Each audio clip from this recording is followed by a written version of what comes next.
What's up guys, Eric from B-Side. Today we have here a Toyota RAV4. We're going to be installing a brand new wireless Apple CarPlay system. It's very easy plug and play install. I'm going to show you how to do it, show you also a demonstration of how this works. So let me get started.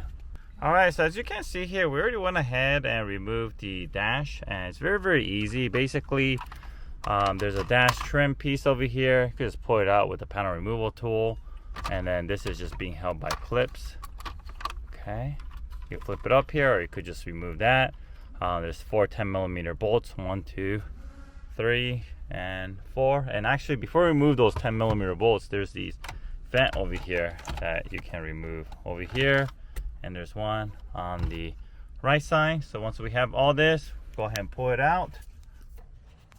Okay, and then when you pull this out, get a really thick towel or sweater or some old blankets, and then just go ahead and set it down here, and then just wedge it between here and the radio, like so.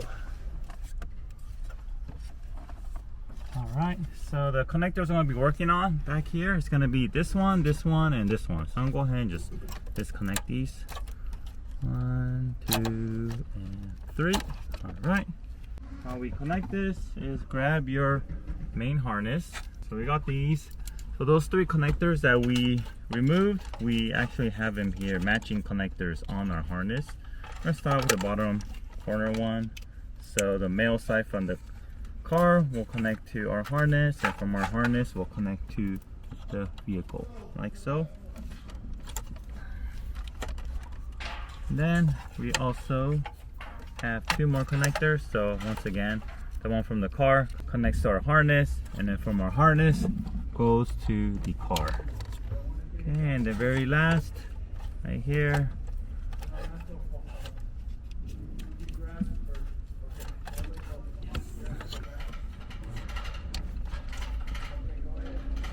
alright, so once we got all these connected, the next thing we want to do is we want to connect the rest of the harness into our kits. So here's the interface. Okay, I'm going to start off from here. There's a main connector here. You're going to connect like that. The dip switch configuration will all be pre-configured for you, so you don't have to touch it, or you can also refer to our instruction manual to tell you exactly which dip switch setting you need. And the other side here, there's an HDMI plug. So grab our HDMI short cable. Okay, just like so. And the other side will connect to our new wireless module. This is our wireless module. So let's get our power cable connected, like so. And then we'll connect our HDMI cable. And then we have 2 3.5mm cable. One is microphone, the other one is aux.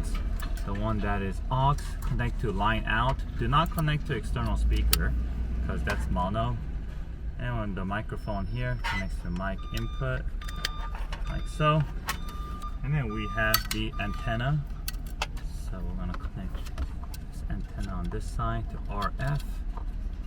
Screw it in all the way in. And this side here has double-sided tape. You can remove it, and you can place it anywhere behind the radio. So we'll just let it sit here for now. And we also have the USB extension cable. I'll connect this to this USB wired connection. And then the other side, you can route it to wherever you want to connect to your lightning cord from your phone.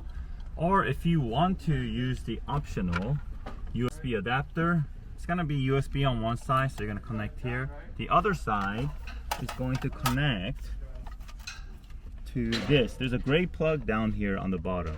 Okay, this one right here. Let me pull it out and show you. This one. This is where your USB optional connector will connect to. Okay, I'm going to just plug it back in because this customer is not going to use it. Sweet. So let me go ahead and fire it up and test it before we reverse order everything. Alright guys, so we just finished installing it. Everything plugged behind the radio. We went ahead and tucked our interface and our harness behind the radio. There's a lot of room back there, and that goes all the way down, deep down on the bottom. So make sure you pick a good spot. Don't force anything in. Make sure you're very careful not to bend or break anything or tangle or even just pinch any of the wires while you're doing so. Be very, very careful. Put everything back there. So I'm gonna do a really quick demonstration here before we put everything back. So everything about the radio is exactly the same. The only difference now is we have CarPlay. So the first thing you want to do is go to your audio and then make sure you have auxiliary selected. And once you do that, there's two ways of going into CarPlay. One is just double press, about 95 beats per minute speed. So to get out of this, to go back to your factory screen, you will double press it again. Takes you back. You can also go select something like this, like FM, come back in, which will also take you to your CarPlay space. Some people ask, so I'll show it to you. Backup camera still works as normal, whether you're on CarPlay screen or your factory screen. Okay, just some quick demonstration. Long press here, Siri. What's the weather?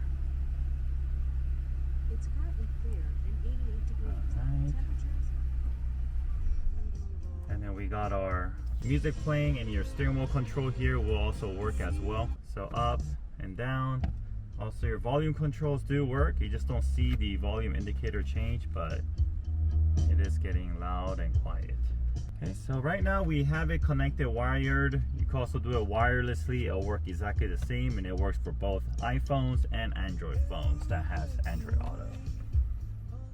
Alright guys, well that concludes our installation and our demonstration of our brand new wireless CarPlay system for the Toyota RAV4. If you have any questions, leave a comment below, or you can email us at info@bsonicusa.com. And if you haven't yet, make sure to subscribe and give that like to our video. Thank you very much.